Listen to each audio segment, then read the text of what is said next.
Hello, and thank you for tuning in to another riveting episode of Tech Talk Tuesday. My name is Brian Mursky. I am the owner of Veranda Technologies. We're in Brick Township, and we service Monmouth, Ocean, and the surrounding counties in New Jersey. On this episode, I'm not going to be doing a whole lot of looking at the camera, if everybody is okay with that, because I'm driving. And the reason I'm doing the video while I'm driving is partially to test out a new mount that I got, but also because I was driving, I was thinking a lot about my next car, which many of you know a little bit about because I've been posting about it and talking about it pretty much forever. I am on the list waiting for the opportunity to purchase the Tesla Model 3. Now, there have been some developments this week. I'm actually not sure I'm ever going to end up owning the Tesla that I've wanted forever, but we'll get to that. I am currently driving a 2008 Hyundai Elantra.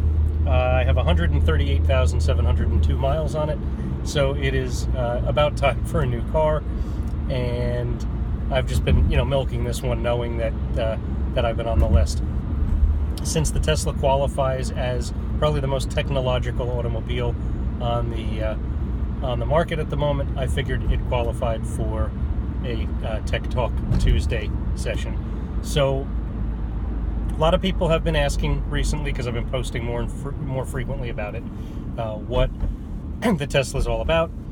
And I thought I'd answer some of those questions with what we know about the car so far, what we don't know about the car so far, and why I want it so badly and will be upset if I can't end up owning it. So what I'm driving now and what you're driving today is almost certainly a combustion engine, an internal combustion engine, or ICE for short. It's gasoline powered. There are also hybrids that we're all familiar with, which are gasoline and battery powered. And if I'm going to do it, I want to go for broke and eliminate the engine entirely. Get a car that has no timing belt, no water pump, no spark plugs, no oil, no exhaust, fuel system, nothing. Except electric, and then obviously drive motors for the wheels, brakes, shocks, struts, anything having to do with alignment, and an electrical system. So my goal is to get an all-electric. If I can't get an all-electric, I'll probably just end up getting a traditional ICE automobile at this point. So the market right now in the US has 6 all-electric automobiles. I won't go through all of them. The only 2 that get a range satisfactory for me, and that's a range of over 175 miles per charge, is the Tesla Model 3, which is only being built. Nobody's really received them unless you work for the company. And the Chevy Bolt, B-O-L-T. Chevy also makes a Volt that is a hybrid vehicle. It has an engine as well as gas. As well as battery. The Chevy Bolt, B-O-L-T, is an all-electric. It actually sports slightly more range than the Tesla. The Tesla I'm looking at is 220 miles per charge. The Bolt has an EPA rating of 238, which is great. So the reason I wouldn't ever entertain the Bolt is it's quite frankly one of the uglier automobiles on the market right now. It's great that it gets good range. It's a hatchback. I want more of a sedan than a hatchback. And I know hatchbacks are making a comeback at the moment. I just don't particularly want one. And it's not a great looking car. And it doesn't have all of the technology that the Tesla has, although it does get phenomenal range.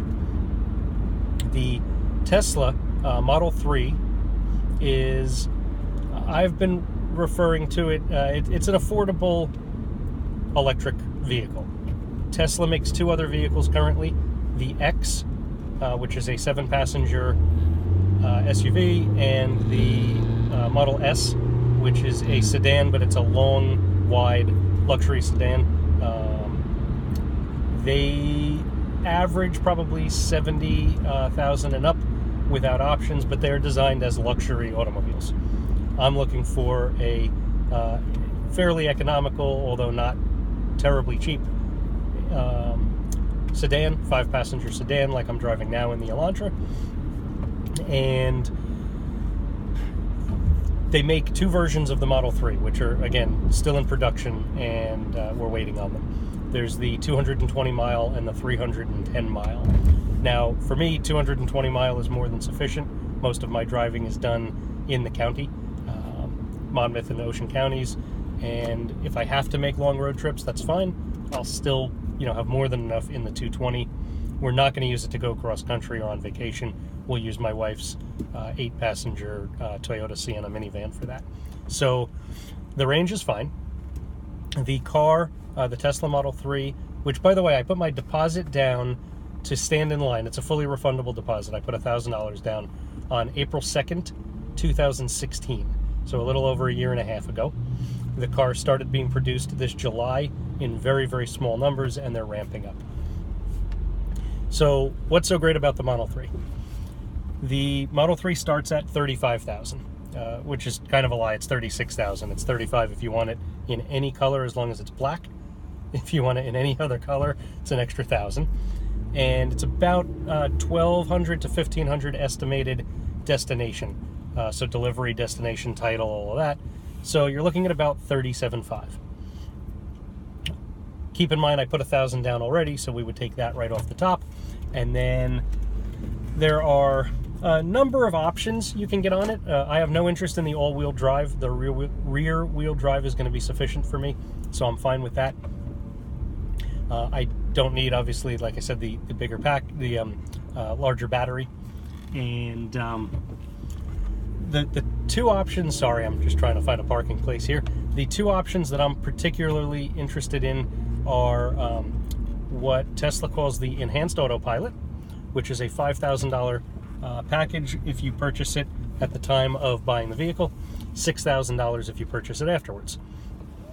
The Enhanced Autopilot is basically cruise control on steroids. So when you use cruise control in a car, you hold your speed, obviously, right? In the Tesla, you not only hold your speed, you hold your lane, so it'll follow lane markers as long as the highway's, painted well, and you'll turn, and you can go up and down and left and right without touching the wheel.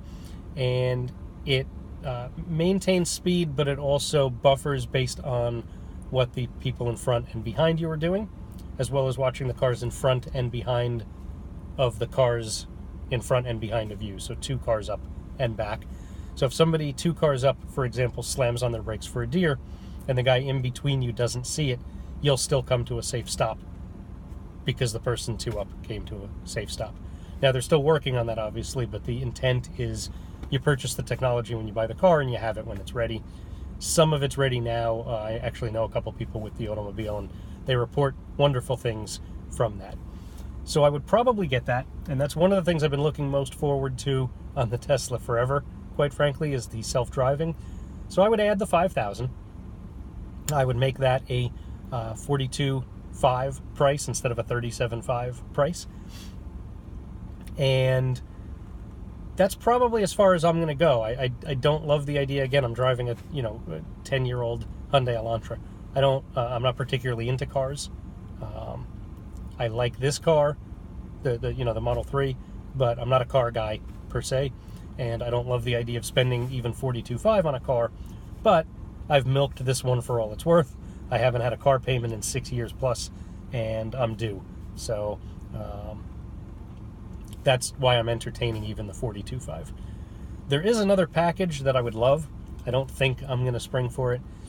It's the premium upgrade package that you would get on a car. Larger wheels, leather seats, heated rear seats in addition to the front, heated mirrors, power folding mirrors, better sound system, and the coup de grace, the one thing I want in the package. I can live without all of that other stuff. I've never had leather.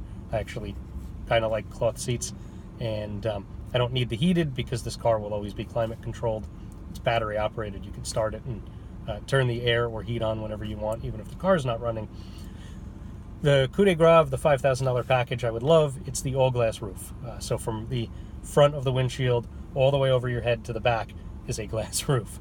I don't know that I'm going to pay $5,000 just to get that, so I'll probably give up on that feature and stick with the $42,500. Now again, $42,500 is $41,500. I've put the $1,000 down, and What's really nice about new technology, the electric vehicles, is that at the moment, if you take delivery of the car soon enough, which is one of the reasons I put the deposit down almost 2 years ago now, so that I would be at the front of the line, there is a $7,500 federal electric vehicle credit, not a rebate, a credit. So it's $7,500 right in your pocket. It comes off your taxable liability, not off your income. It's off the bottom line.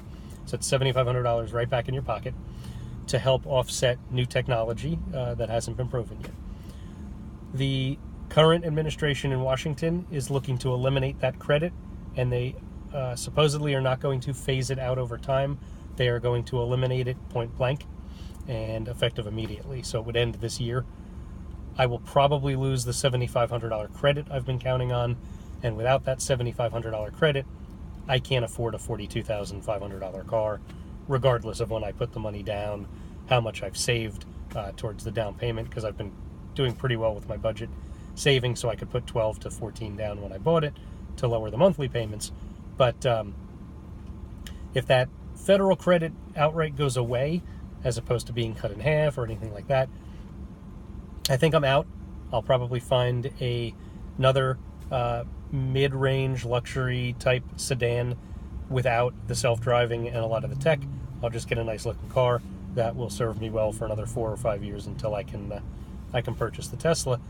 And then in the meantime, Apple, Google, they're all reported to be working on smart cars, self-driving cars. We'll have to see what they look like. I don't anticipate Google. I trust them with the tech. I don't trust them with the aesthetics. I think if Google comes out with a car, it's going to look absolutely ridiculous, but we'll see what happens. Apple might come out with a sexier looking car. They have a building that nobody knows what's in it. It's a large building. Maybe that's what they're doing. We'll have to see. But that's it. Just wanted to give people, I've been getting, again, more and more texts. People have been asking about the Tesla, what the big deal is, why it's important to me. And I just thought we'd talk a little bit about the Tesla today. And that's all I got. We'll find out more about the car in the future. There's not a whole lot known yet. They kept even things like the trunk size secret for a while. We know there's no dashboard. There's a giant 17-inch monitor right in the middle. It looks like just a really big iPad, and that's where you control everything from. It's really, really cool. A lot of technology in the car. Probably worth every penny of the $42,500. I just don't have it. So I may have to wait, but we'll see what happens with the credit. Have a wonderful week. I will see you next time on Tech Talk Tuesday.